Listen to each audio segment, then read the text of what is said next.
Hello मेरे दोस्तों, जैसे कि आप लोग जानते हैं कि मेरा यूट्यूब चैनल जीरोक्स क्लासेस से मैं चला रहा हूं और मैं वीडियो अपलोड कर रहा था। मैं क्लास 9th का मोशन, बट कुछ बच्चों ने मुझे कमेंट किया कि सर क्लास 10th का कुछ प्रीवियस ईयर करवाइए। तो देखिए, बहुत से बच्चे 10th में क्या रहते, कंफ्यूज रहते कि जो मैथ लिए हैं ये बेसिक मैथ आएगा कि स्टैंडर्ड मैथ आएगा। तो आज देखिए, बेसिक मैथ और स्टैंडर्ड मैथ में कोई डिफरेंस नहीं होता, बस छोटे मोटे से एक दो सवाल का डिफरेंस होता है, बाकी क्वेश्चन सारा सेम ही रहता है। आज जो मैथमेटिक्स है ये 2021 का पेपर है बच्चा, मैथमेटिक्स स्टैंडर्ड फॉर्म का। ये देख लीजिए, यहाँ पास लिखा हुआ ना स्टैंडर्ड फॉर्म। ठीक है, मैं आज उसी को कैलकुलेशन करने जा रहा हूँ, कंप्लीट कैलकुलेशन। आप लोग देखेंगे टोटल जो पेज होंगे 23 पेज का होगा, जो कि यहाँ पास आपको लिखा हुआ भी मिल सकता है। यहाँ पास 24 पेज है, लेकिन इससे पहले 23 पेज। ठीक है, हम लोग कैलकुलेशन की ओर चलते हैं, नहीं तो वीडियो बहुत लॉन्ग हो जाएगी।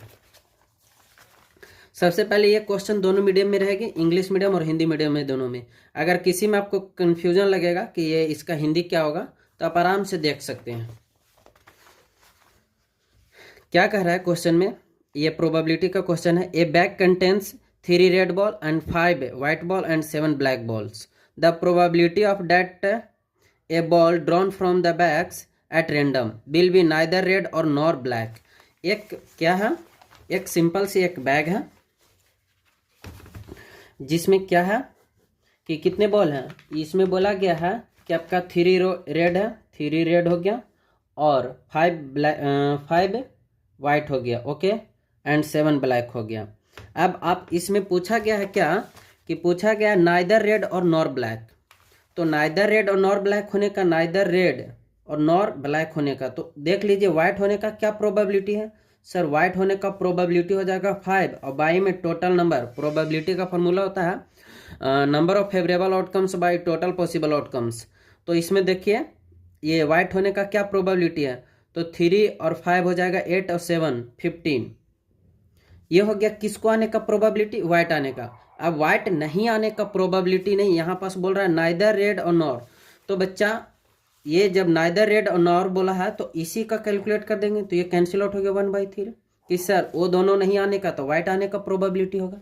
अरे बच्चा, रेड नहीं आने का, ब्लैक नहीं आने का, तो आएगा कौन, व्हाइट आएगा। तो व्हाइट का प्रोबेबिलिटी 1/3। या तो आप दूसरे मेथड से कैसे निकाल सकते हैं, दोनों का आने का प्रोबेबिलिटी निकाल लीजिए और फिर उसमें से 1 में से माइनस कर दीजिए। सर रेड आने का प्रोबेबिलिटी 3/15 प्लस ब्लैक आने का प्रोबेबिलिटी 7/15। ये आप दोनों को ऐड करेंगे तो एलसीएम हो जाएगा 15 और ऊपर से हो जाएगा ये 10।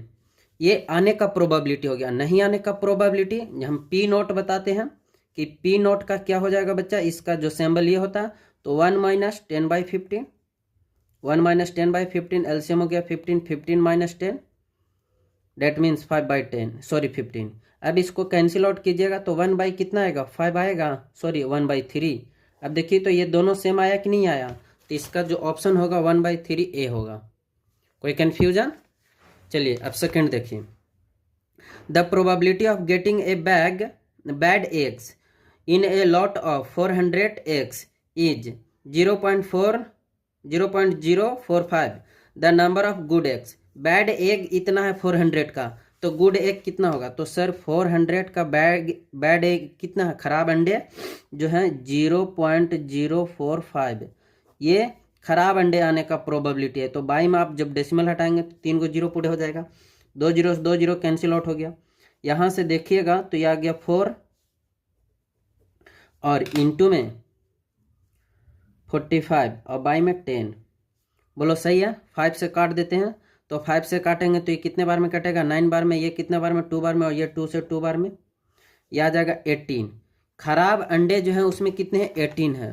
तो the number of good eggs, अब इसमें गुड एग पूछ रहा है, तो टोटल 400 था और 400 में से 80 सब्ट्रैक्ट कर दोगे तो 382 आ जाएगा। 18 सब्ट्रैक्ट करोगे कितना आ जाएगा, 382, जो कि ऑप्शन सी है।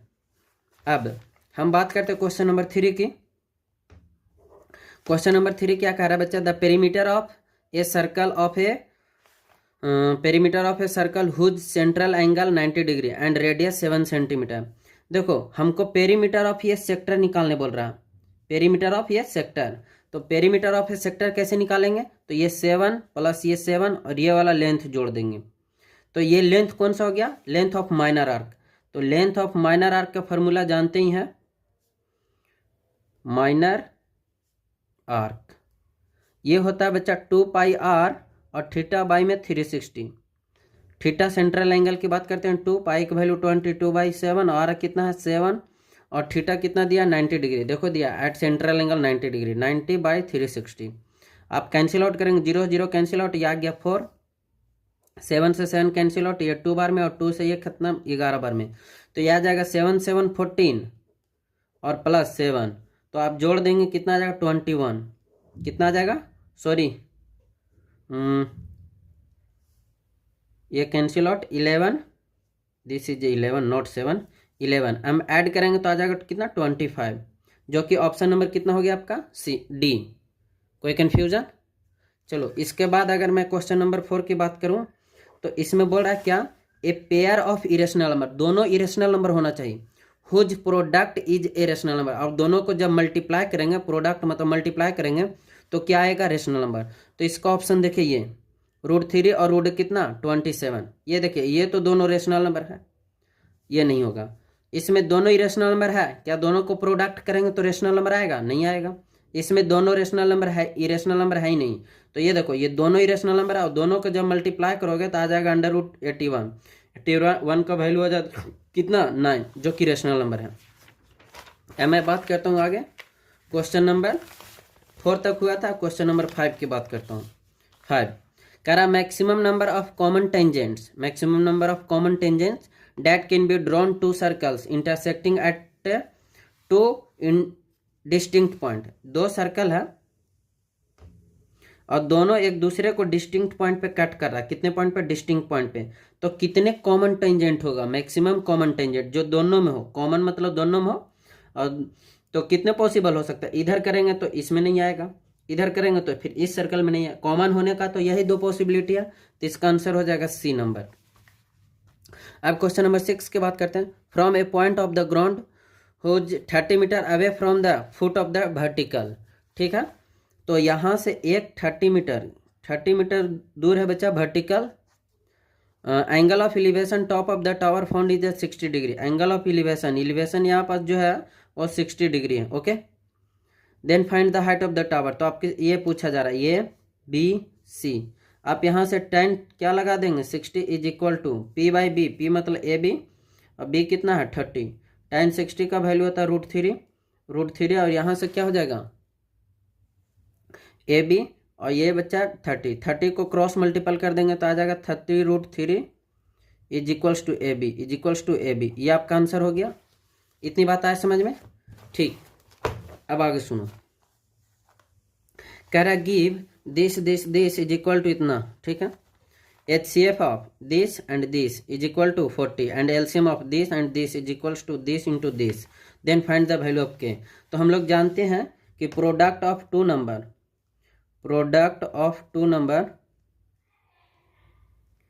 नंबर जो होता है वो क्या होता है, LCM और HCF को इक्वल होता है, LCM इंटू HCF के इक्वल होता है। बोलो होता है कि नहीं होता है जी।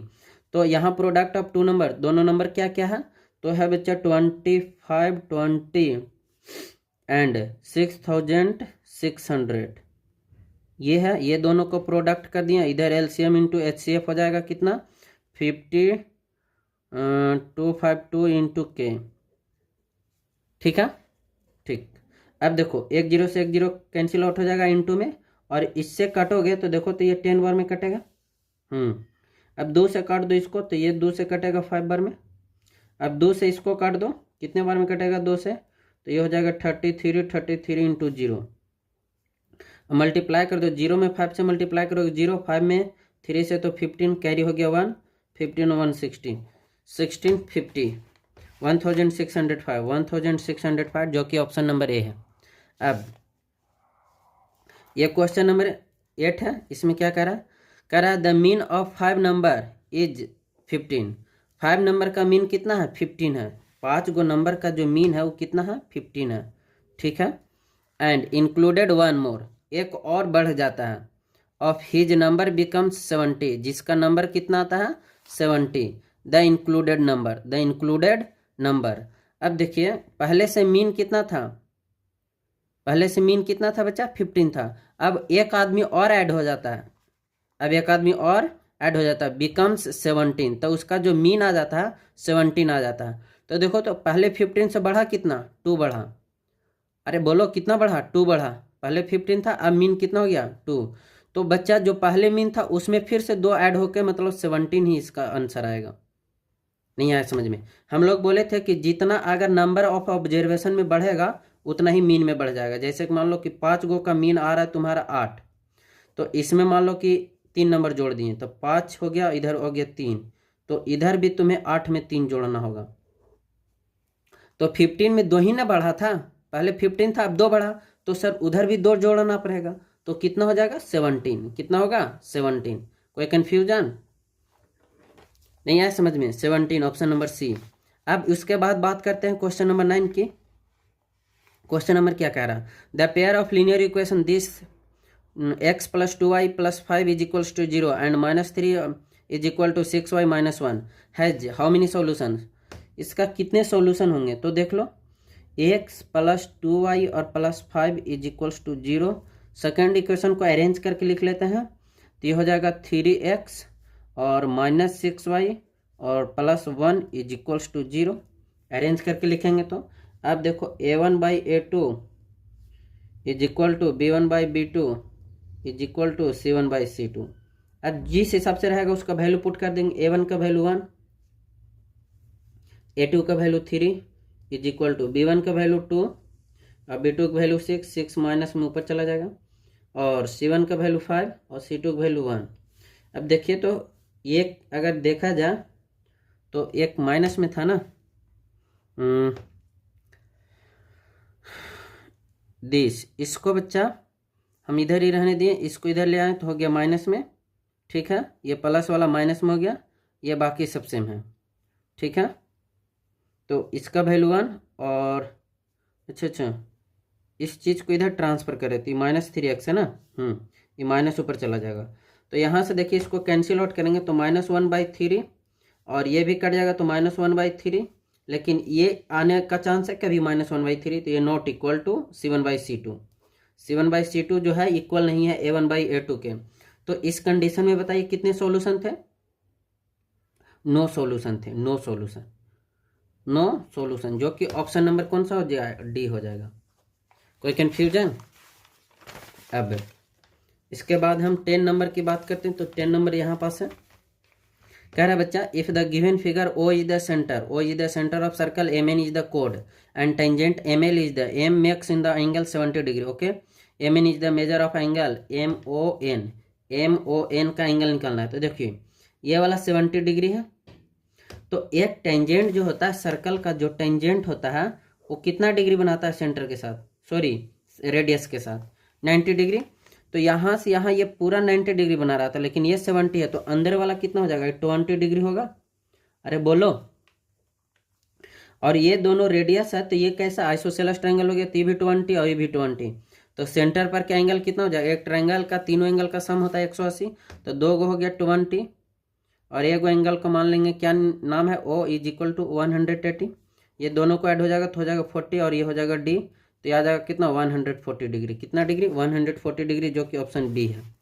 अब इस ट्रायंगल में आ जाओ, बोला क्या जा रहा है? कह रहा है बच्चा डी पैरेलल बी, ये दोनों पैरेलल है, shown in the figure. AD is equal to 2, AD is equal to 2 and BD is equal to 3। Okay, and BC that means ये 7.5 is equals to then find of DE, ये इसका value हमको निकालने बोल रहा है। तो हमने थेल्स थ्योरम में बताए थे क्या, BPT में, कि अगर बच्चा कोई बड़ा साइड पूरा दिया हुआ और कोई छोटा साइड अगर निकालने बोल रहा है, तो इधर वाला बड़ा साइड ही लेंगे और इधर वाला भी बड़ा साइड लेंगे। अरे बच्चा 2 गो ट्रायंगल बनाओ, एक छोटा सा ट्रायंगल हो जाएगा तुम्हारा, क्या हो जाएगा ADE, और दूसरा जो बड़ा वाला ट्रायंगल हो जाएगा ये तुम्हारा क्या हो जाएगा ABC। अब देखिए तो ये जो पूरा वैल्यू है कितना है सर? 5 है। ये पूरा वैल्यू कितना है? 7.5 है। और ये वाला कितना वैल्यू सर, ये 2 है, और ये वाला वैल्यू हमसे पूछा जा रहा है। दोनों ट्रायंगल सिमिलर है, क्यों? क्योंकि ये पैरेलल है, तो यहाँ भी एंगल और ये वाला एंगल दोनों इक्वल हो जाएगा। अब ये दोनों एंगल जब इक्वल है, दोनों ट्रायंगल सिमिलर हो गया, दोनों ट्रायंगल जब सिमिलर हो जाएगा तो इसका क्या हो जाएगा, क्रॉसपॉन्डिंग साइड का रेशियो इक्वल हो जाएगा। तो इधर में हो जाएगा बच्चा क्या, 2/5 इज इक्वल टू डी मतलब x बाई 7.5। यहाँ से क्रॉस मल्टीपल करके आप देख सकते हैं, तो हो जाएगा 2 इंटू 7.5 और बाई में 5 is equal to x। Decimal हटाइए, बाई में 10 आ गया, 5 से काटोगे बच्चा तो 15 बार में, 5 से काटो 3 बार में, 5 से काटो 2 बार में, 2 से 2 खत्म, आ गया 3 सेंटीमीटर। कितना आ गया 3। तो ये आपका आंसर हो गया 3 सेंटीमीटर। नहीं आया समझ में, आया कि नहीं आया? अब इसके बाद मैं इस क्वेश्चन की बात करता हूँ। कह रहा है 2 डाइस थ्रोन टुगेदर, 2 डाइस को साथ में फेंका जाता है, the probability that they so different number. आपको बताना प्रोबेबिलिटी कि डिफरेंट नंबर आने का क्या होगा प्रोबेबिलिटी। जैसे कि मान लो कि जब 1 1 आ गया तो ये तो सेम आ गया, फिर इसी प्रकार से दूसरा लाइन में चलते थे तो 2 2 आ जाता था, 3 3 आ जाता था, फिर 4 4 आ जाता था, फिर 5 5 आ जाता था, और फिर 6 6 आ जाता था। तो ये नहीं, ये छोड़ के पूछ रहा, क्या कह रहा, इसको छोड़ देना है, डिफरेंट नंबर आने का probability, the probability that so different number, जो डिफरेंट नंबर जैसे कि 1 2 2 3 ये पर इस प्रकार से जो डिफरेंट नंबर, तो पहले निकाल लेते सेम नंबर आने का प्रोबेबिलिटी। तो सेम नंबर आने का प्रोबेबिलिटी क्या हो जाएगा, 1 2 3 4 5 6 6/36 यही आएगा। कैंसिल आउट कर देंगे तो 1 बाई कितना जाएगा 6। बात इतना तक समझ में आया? ये आने का प्रोबेबिलिटी है सेम नंबर। अब जब यही नहीं होने का प्रोबेबिलिटी, तो इसी को छोड़ के पूछा जा रहा है, तो 1 - 1/6, तो यहाँ से कर देंगे 6 - 1 यानी कि 5/6, यानी कि नहीं आने का प्रोबेबिलिटी कितना हो जाएगा 5/6, सेम नंबर नहीं आने का। ठीक, अब क्वेश्चन नंबर 13 की बात करते हैं।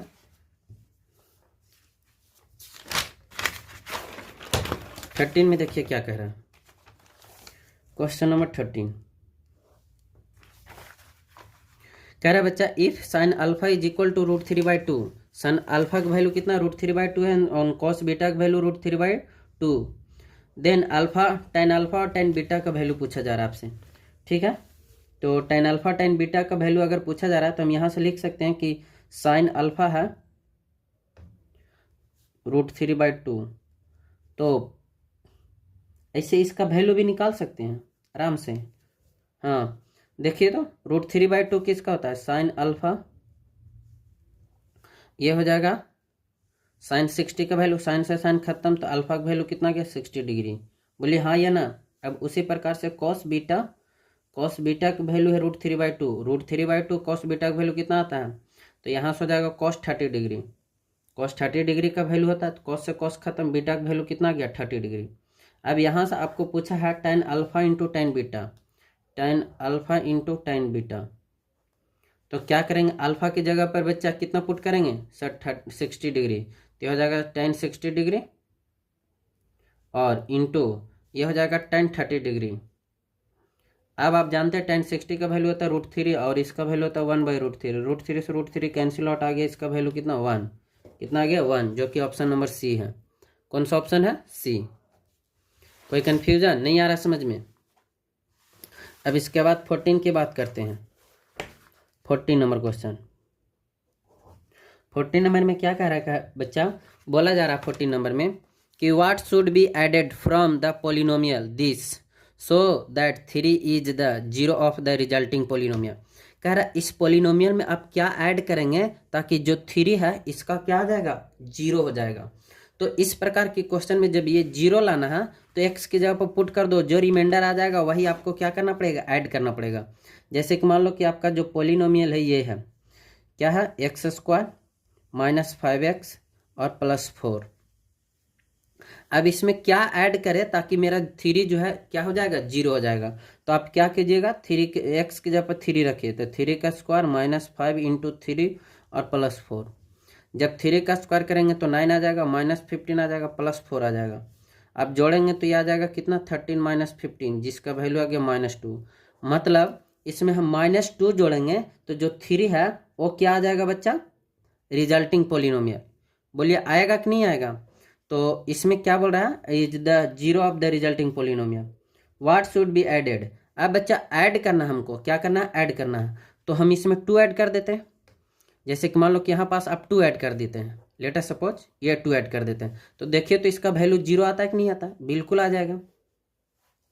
यहाँ पास +2 कर दिए, लो तो ये आ गया बच्चा 9 और 4 13, 13 और 2 15, 15 आया कि नहीं आया।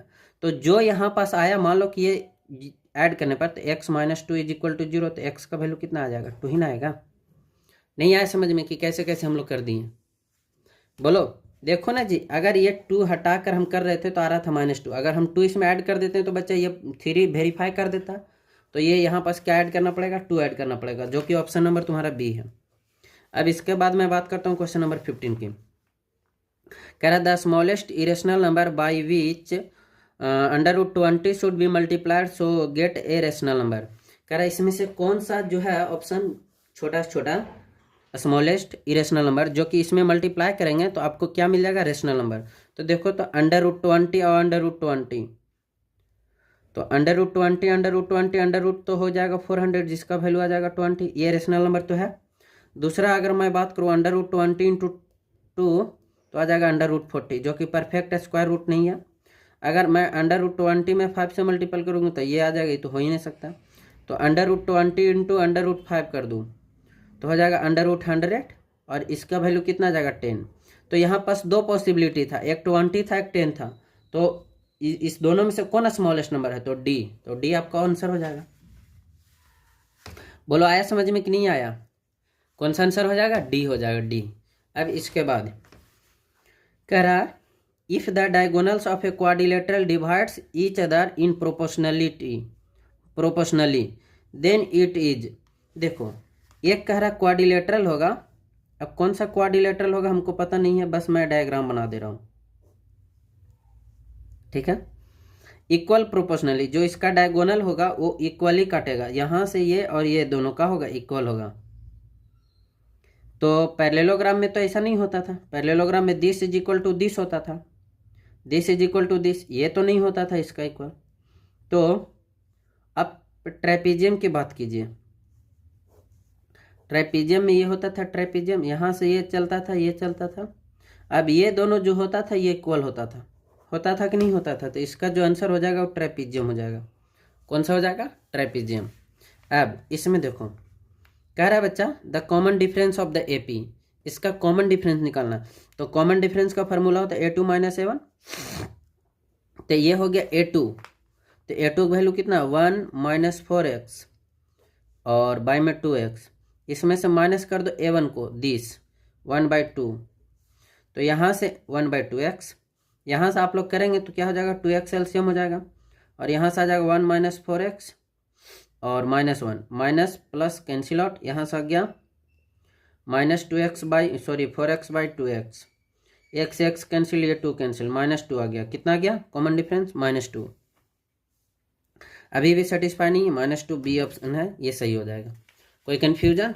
अब इसके बाद क्वेश्चन नंबर 18 की बात करते हैं। 18 में क्या कह रहा है, कह रहा है बच्चा in the given figure PT is a tangent, जो PT है ये टेंजेंट है, टेंजेंट मतलब सर्कल के पॉइंट पे टच कर रहा है, to a circle with a centre O, जिसका सेंटर क्या है O, and TPO = 35 degree, TPO = 35 degree, then the measure of angle X, ये एंगल निकालने बोला है हमसे। तो कुछ मत करेंगे, ये ट्रायंगल हो जाएगा, एक ट्रायंगल TPO, तो ये बच्चा 35 डिग्री, तो यहाँ पास जो टेंजेंट बना था वो 90 डिग्री बना था, हाँ या ना। तो ये दोनों एंगल का सम कितना हो जाएगा 90 + 35, यह आ जाएगा कितना 125, यस। तो बच्चा sum of 2 interior angle = opposite of exterior angle, तो ये दोनों एंगल का सम x के इक्वल आ जाएगा, x कितना आ जाएगा 125। अरे sum of 2 interior angle = opposite of exterior angle होता है, तो ये दोनों का सम आ गया कितना 125, तो इसका भी वैल्यू 125। अब क्वेश्चन नंबर मैं किसका बात करता हूँ 19 का। आप लोग स्टैंडर्ड और बेसिक मैथ लेकर डरते थे, वही मैं आज आप लोग के सामने एक्सप्लेन कर रहा हूँ। तो देखिए बेसिक मैथ और स्टैंडर्ड मैथ, यहाँ तो स्टैंडर्ड मैथ थी। अब असर्शन रीजन की सवाल है, ठीक है, आप लोग जानते हैं पहला असर्शन का ऑप्शन क्या होता था, दोनों ट्रू होगा और जो रीजन होगा करेक्ट एक्सप्लेनेशन होगा फर्स्ट का मतलब असर्शन का, और दूसरा होगा दोनों ट्रू होगा लेकिन जो रीजन होगा करेक्ट एक्सप्लेनेशन नहीं होगा असर्शन का, और जो थर्ड होता है बच्चा असर्शन ट्रू होता है रीजन फॉल्स होता है, और डी जो होता है असर्शन फॉल्स होता है और रीजन ट्रू होता है। तो देखते हैं पहला क्या है ऑप्शन, सॉरी असर्शन कह रहा the point in which divides the line segments joining the this A comma B internally in the ratio. अच्छा ठीक है, देखो कह रहा है एक लाइन है, एक क्या है लाइन, ठीक। अब इस लाइन का कोऑर्डिनेट दे दिया है, क्या दिया है 1,2 एंड 1,2 एंड -1,1, और इसका जो पॉइंट है इंटरनली जो डिवाइड कर रहा है 1:2 के रेशियो में कर रहा है, 1:2 के रेशियो में। तो हम जानते हैं कि ये जो पॉइंट होता था वो x, y होता था। अब x का वैल्यू जो होता है mx2 होता है plus nx1 by m plus n। दूसरा जो y का वैल्यू होता है ये होता है my2 प्लस ny1 बाई में m प्लस n। बोलो यही नहीं होता है। अब यहाँ से फॉर्मूला लगाएंगे तो x इज इक्वल्स टू हो जाएगा m का वैल्यू कितना, ये m का वैल्यू है, ये n का वैल्यू है। अब m का वैल्यू 1 इंटू x2 का वैल्यू, ये हो गया x2 का वैल्यू, ये हो गया y2 का वैल्यू, ये हो गया x1 का वैल्यू, ये हो गया y1 का वैल्यू। तो यहाँ पास mx2 कितना 1 into -1 plus nx1 2 into 1 by में 1 + 2 यानी कि 3। यहाँ से x का जो वैल्यू आ जाएगा -1 आ जाएगा, +2 आ जाएगा, बाई में 3 आ जाएगा, और यहाँ से करेगा x का जो वैल्यू ये आ जाएगा कितना 1/3। लेकिन यहाँ जो ऑप्शन है क्या है -1/3, क्या है -1/3, जो कि असर्शन ही रॉन्ग है। क्या है असर्शन ही रॉन्ग है, असर्शन यहाँ पास आना चाहिए था 1/3, लेकिन ये दिया -1/3। असर्शन क्या है रॉन्ग है, तो असर्शन रॉन्ग है। अब रीजन को चेक करते हैं कि रीजन क्या है। तो रीजन यहाँ पास बच्चा reason the coordinates of the points of the divides in the line segments of the joining. ये ज्वाइनिंग कर रहा है बच्चा ए और बी, ठीक है। ए का जो कोऑर्डिनेट है ये x1 y1 है, और जो बी का है ये तुम्हारा x2 y2 है, ठीक है। अब द रेशियो m1 m2, वहाँ पास हम लोग mn माने थे, यहाँ पास बोला m1 m2, ठीक। तो फार्मूला देखो क्या आ जाएगा, ये तुम्हारा m का वैल्यू हो गया, ये हो जाएगा n का वैल्यू। तो हम लोग जानते हैं mx2, तो यानी कि m1 mx2 m1x2 plus nx1 m2 और x1 by m1 plus m2। ये आ गया किसका कोऑर्डिनेट x का। अगर y का कोऑर्डिनेट करें तो my2, तो m का कितना वैल्यू 1 m1 और y2 कितना y2 plus ny1 m2 y1 by m plus n। ये है क्या देखो m1x2 okay by m1 plus m2, सही है। m1 y2 plus m2 y1 by m1 plus, reason सही है और असर्शन क्या है गलत है। तो रीजन सही असर्शन गलत कौन सा था, रीजन सही है, रीजन ट्रू और assertion false, option number D. ये 19 नंबर का क्वेश्चन जो ऑप्शन होगा डी होगा। अब 20 नंबर देखो, कह रहा in a cricket match a batsman hits a boundary 9 times. एक क्रिकेट मैच में जो बैट्समैन है बच्चा वो 9 टाइम्स बार बाउंड्री मारता है, छक्का चौका मारता है, out of the 45 balls. Okay, तो प्रोबेबिलिटी ऑफ बाउंड्री क्या निकल जाएगा सर, 9 बार मारता है 45 बार टोटल बॉल फेंका जाता है, तो ये कट जाएगा 1/5 आ जाएगा। ये बच्चा क्या हुआ बाउंड्री मारने का प्रोबेबिलिटी हुआ, ठीक है। अब क्या पूछ रहा है, the probability that is given ball does not hit the boundary is. कह रहा बच्चा the probability of that is a given ball he does not hit the boundary is. अब यहाँ पर सेशन कह रहा नॉट हिट कह रहा 4/5 आया, देख लेते हैं। तो P नॉट बाउंड्री निकालेंगे तो क्या हो जाएगा 1 - 1/5। यहाँ से करेंगे तो एलसीएम हो जाएगा 5 - 1 यानी कि 4, सही है, असर्शन सही है। रीजन की बात करते हैं, रीजन। तो probability of event plus probability of not event दोनों का सम 1 होता है, तो ये दोनों सही है। असर्शन भी सही है, रीजन भी सही है, और इसका करेक्ट एक्सप्लेनेशन भी है। इसी से तो निकाले हैं, देखो ये रीजन में तो इसी का ना हम लगाए हैं, तभी तो निकला है, मतलब करेक्ट एक्सप्लेनेशन है, तो इसका ऑप्शन ए हो जाएगा। ये 20 का ऑप्शन हो गया, ये 19 का ऑप्शन हो गया, 19 और 20 का। बात आया समझ में? ये 20 का ऑप्शन हो जाएगा ए, कि दोनों सही है, असर्शन भी सही, रीजन भी सही और करेक्ट एक्सप्लेनेशन भी है। और ये 20 हो गया कि रीजन ट्रू है और असर्शन फॉल्स है। ठीक, अब हम लोग बात करते हैं 2 नंबर की क्वेश्चन, जो 2 नंबर में क्या क्या कैसा लेवल का सवाल पूछता है। चलो देखो, तो यहाँ पास जो पहला है 20 का, ये देखो 2 क्वेश्चन है, तो 2 में से कोई एक ही बनाएंगे आप। ये नहीं कि कोई बच्चा बहुत तेज होता है तो ये भी बना देता है, ये भी बना देता है, तो उसका दोनों नंबर काट लिया जाता है। ज़्यादा तेज बनने की कोशिश मत करेंगे, 2 में से कोई एक ही बनाएंगे। कह रहा है इफ 2x plus y is equal to 13 and 4x minus y is equal to 70 find the value of x minus y. दोनों को सोल्व करेंगे, दोनों लीनियर इक्वेशन है, दोनों को सोल्व करके x और y की वैल्यू निकाल के सब्ट्रैक्ट कर देंगे। ठीक है, पहला देखो क्या है, पहला जो है आपका वो है बच्चा 2x plus y is equal to 13। Second जो है बच्चा ये 4x minus y is equal to 17। अब दोनों को देखो, एक प्लस में एक माइनस में डायरेक्ट बच्चा ऐड कर दिए, ये दोनों कट गया, यहाँ से कर देंगे 6x हो जाएगा, ये दोनों को ऐड करेंगे तो हो जाएगा कितना 0 और ये हो जाएगा 3। 6 से काट दो, x का वैल्यू आ गया 5, x का वैल्यू कितना गया 5। अब कोई भी एक इक्वेशन में पुट कर दो, मान लो कि यहाँ पुट कर रहे हैं तो हो जाएगा 2 इंटू 5 और plus y is equal to 13। 10 plus y is equal to 13, यहाँ से y का जो वैल्यू आ जाएगा 13 माइनस 10 आ जाएगा, जो कि y का वैल्यू आ जाएगा 3। कितना हो जाएगा 3। बात आया समझ में? अब यहाँ पास बोला था x minus y, x minus y, तो x का वैल्यू आ गया 5, y का वैल्यू आ गया 3, x माइनस वाई करेंगे तो आ जाएगा 2, तो ये आंसर हो जाएगा। अभी मैं बस कैलकुलेशन बता रहा हूँ कि कैसे बनाएंगे। अब इसके बाद कॉपी कैसे लिखा जाता है क्लास 10th में, वो भी मैं बताऊँगा।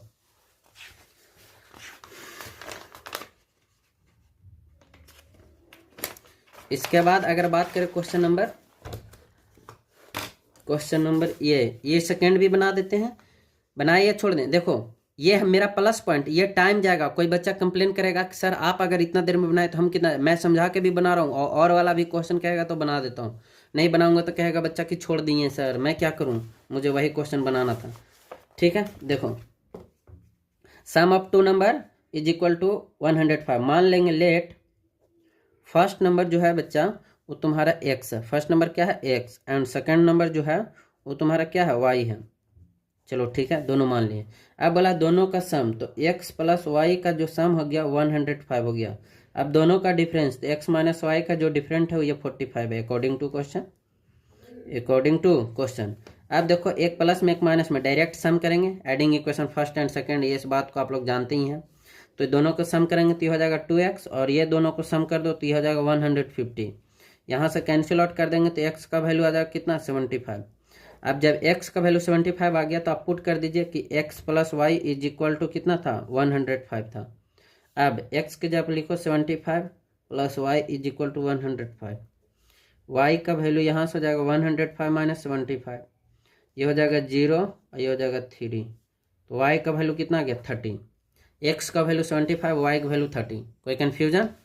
अब इसके बाद हम लोग बात करते हैं ये 22 नंबर, कौन सा क्वेश्चन 22 देखिए क्या कह रहा है बच्चा इवेल्युएट, वैल्यू निकालना 5 tan theta 5 tan 60 degree by sine square 60 degree plus cos square 60 degree और इंटू में tan थीटा इंटू में tan 30 डिग्री। अब sine square theta plus cos square theta, इसका वैल्यू 1 हो जाता है, लेकिन यहाँ पास वैसे बना देंगे तो बच्चा बहुत घूम जाएगा, कोई बात नहीं, ऊपर लिखो 5 और tan 60 का वैल्यू कितना होता है, तो होता है √3। ठीक है, साइन स्क्वायर 60, साइन 60 का वैल्यू होता है √3/2 और इसका स्क्वायर प्लस कॉस 60 का वैल्यू कितना होता है, ये भी होता है √3/2 सॉरी 1/2 और इसका स्क्वायर इंटू tan 30 का वैल्यू होता है 1/√3 1/√3। अब यहाँ से क्या करेंगे तो यह आ जाएगा 5√3 और ये क्या आ जाएगा 5√3 ऊपर में यह आ जाएगा 3/4 प्लस और ये हो जाएगा 1/4 और ये इंटू में हो जाएगा 1/√3। यहाँ से करेंगे तो ये आ जाएगा 5√3 और बाई में 3 + 1 हो जाएगा 4/4 इंटू 1/√3। ये कैंसिल आउट होकर 1 हो गया, 3 ऊपर चला जाएगा तो 5 × √3 इंटू √3 ये आ जाएगा 5 × 3 जो कि आ जाएगा आंसर 15। देखो मैंने ये भी बोला था कि sin² theta plus cos² theta का वैल्यू 1 होता है।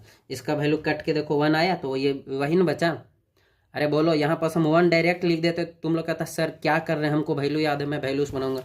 ठीक है, तुमको जैसी इच्छा, लेकिन यहाँ पास sin² थीटा cos² थीटा था, इसका मैं डायरेक्ट 1 लिख सकता था। आगे क्वेश्चन नंबर 23 देखिए क्या कह रहा है। कह रहा है बच्चा in the given figure EA by EC and ED by EB by ED prove that triangle EAB is equal to angle similarity of triangle ECD। ठीक है, बहुत इजी क्वेश्चन है, देखो कैसे।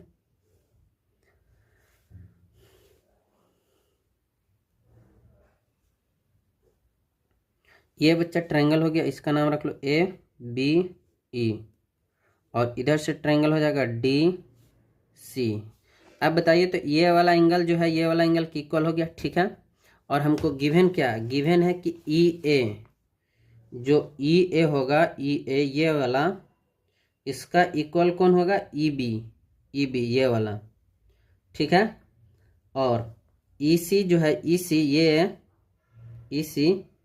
ये जो है EC इक्वल हो जाएगा ED के ये वाला के। ठीक है, तो यहाँ पास क्या कर सकते हैं, अगर आप चाहेंगे तो क्रॉस मल्टीपल करके क्रॉसपॉन्डिंग रेशियो निकाल सकते हैं ना। क्या हमको गिवन से चलते हैं, सबसे पहले गिवन क्या है तो गिवन है बच्चा EA by EC is equals to EB by ED, ये हमको गिवन है। अब तुम यहाँ से क्या कर सकते हो कि क्रॉस मल्टीपल करके बच्चा ये यहाँ जाएगा ये यहाँ चला जाएगा तो हो जाएगा EA by EB is equal to EC by ED। ठीक है, अब ये क्रॉसपॉन्डिंग मतलब देखो अब क्या आ जाए EA is equal to EC, EA is equal to जो EA है और EC ये वाला, ये दोनों कहाँ आ जा रहा है बच्चा इक्वल आ जा रहा है। अब यहाँ से क्रॉसपॉन्डिंग जब दो साइड का क्रॉसपॉन्डिंग रेशियो इक्वल आ जाता है, एक एंगल मिल जाता है, तो ये जो ट्रायंगल हो जाएगा ABE ये सिमिलर हो जाएगा ट्रायंगल ABE, इसमें हो जाएगा CDA ABE हो गया ABE इसमें हो जाएगा क्या कि CDE, ये दोनों सिमिलरिटी हो जाएगा किससे तो साइड एंगल साइड सिमिलरिटी से, साइड एंगल साइड सिमिलरिटी से। नहीं समझ में आया कैसे बाबू, जब दो ट्रायंगल का क्रॉसपॉन्डिंग साइड का रेशियो अगर इक्वल आ जाता है और उसका बीच का एक एंगल मिल जाएगा तो वो क्या हो जाएगा दोनों ट्रायंगल सिमिलर हो जाएगा, दोनों ट्रायंगल क्या हो जाएगा सिमिलर। अगर मैं इससे इस वीडियो से और भी मैं बना देता हूँ, 2 नंबर वाला कंप्लीट कर देता हूँ। Question number 24 one card is drawn at random from well shuffled deck 52 cards, find the probability of the card drawn is a queen of heart. तो बच्चा हर्ट में कितने कार्ड होते हैं, हर्ट में से टोटल 13 कार्ड होते हैं और उसमें क्वीन कितने होते हैं 1, तो ये हो जाएगा प्रोबेबिलिटी 1/13। कितने हो जाएगा 1/13। लेकिन यहाँ पास बेल शेफ्टिन कार्ड में अगर क्वीन की बात करते हैं, यहाँ पास हर्ट भी लिखे ऑफ हर्ट, तब तो बच्चा इसका 1/13 होगा। अब बोल रहा है इज नॉट ए जैक होने का नहीं होना चाहिए प्रोबेबिलिटी। अब ये स्पेशली किसी में से नाम नहीं रखा, तो टोटल जैक कितने होते हैं 4 होते हैं। अरे टोटल जैक कितने होते हैं 4 होते हैं बाई 52, ये काट दो तो ये भी आ जाएगा 1/13। कितना आ जाएगा 1/13। Question number 12